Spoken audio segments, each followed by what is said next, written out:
Welcome to The Explainer. Today, we're diving into something truly fascinating. We're going to unpack the really powerful concepts laid out right in Chapter 1 of Fred McCrell's book, Beyond the Veil. You know, if you've ever felt this disconnect between the absolute chaos of our modern world and your own spiritual life, well, you're definitely going to want to stick around for this. So, here's the big question. What does it actually mean to live in the presence of God? It's a massive question, right? Because today, let's be honest, we often feel pretty alienated. We're overwhelmed by a world that just feels frightening and completely out of our control. But as the source text reveals, this whole feeling of separation, it actually wasn't humanity's original design at all. No way! To really understand where we're going with this, we first have to take a look at where we started.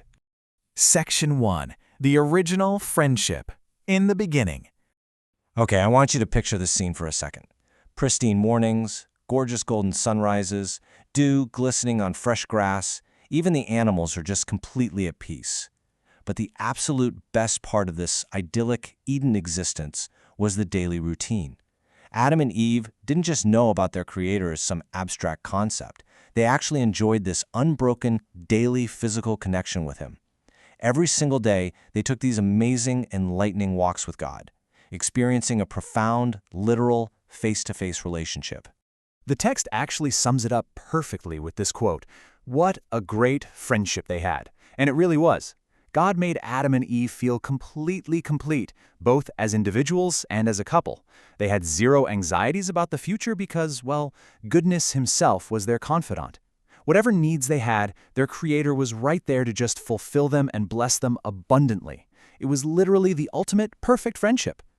Section 2. The Battle for the Mind. A drastic shift. Now things take a turn. That temptation in the garden, it wasn't just some physical act of eating a piece of fruit. It was actually a profound psychological shift. Satan offered them this chance to be like God, knowing good and evil.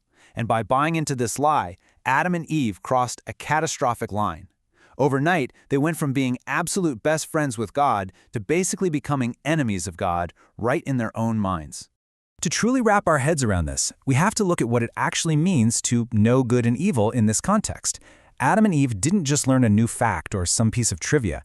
In biblical terms, to know means to be intimately acquainted and deeply involved with something or someone. Think about it. They already intimately knew good, right? They literally walked with Him daily. But by making that choice to rebel, they suddenly became intimately involved with evil itself. And this really highlights the true battleground.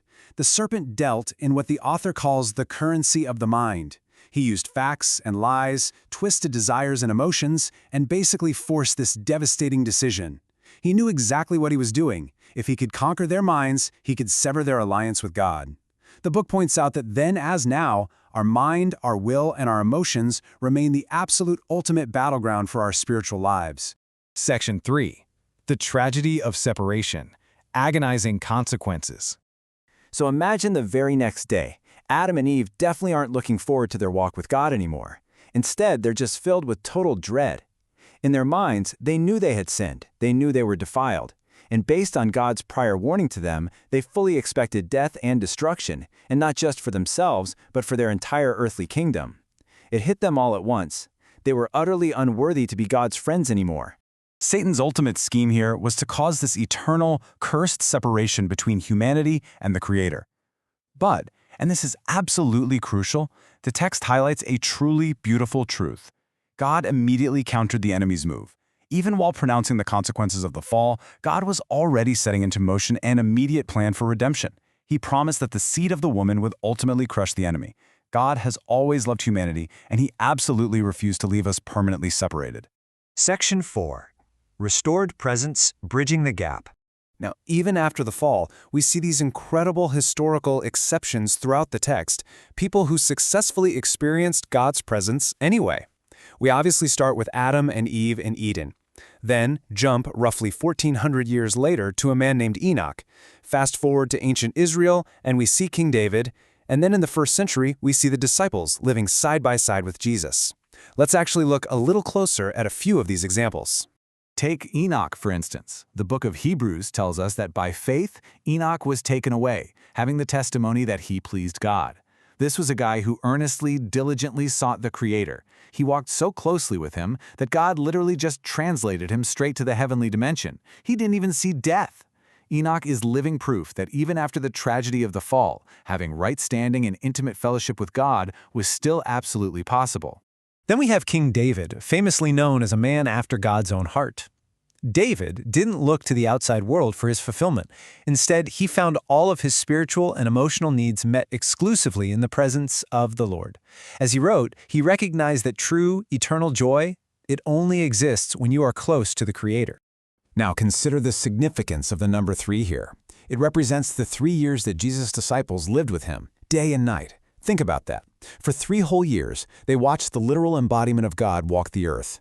They saw him meet the physical and spiritual needs of every single person who had the faith to just come into his presence.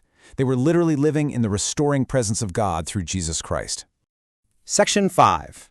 An invitation today. Connecting now.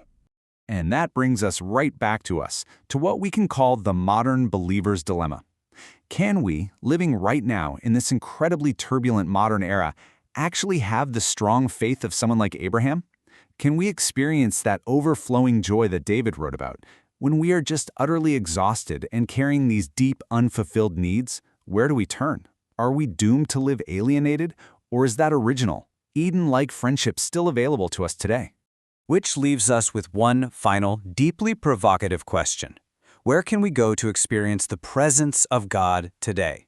The author insists that all wisdom, all knowledge, and all provision are still hidden in Christ, just waiting for us. But how do we actually get there? How do we cross over from feeling so alienated in our own minds to experiencing that profound intimacy? Well, the answer is waiting for you just beyond the veil.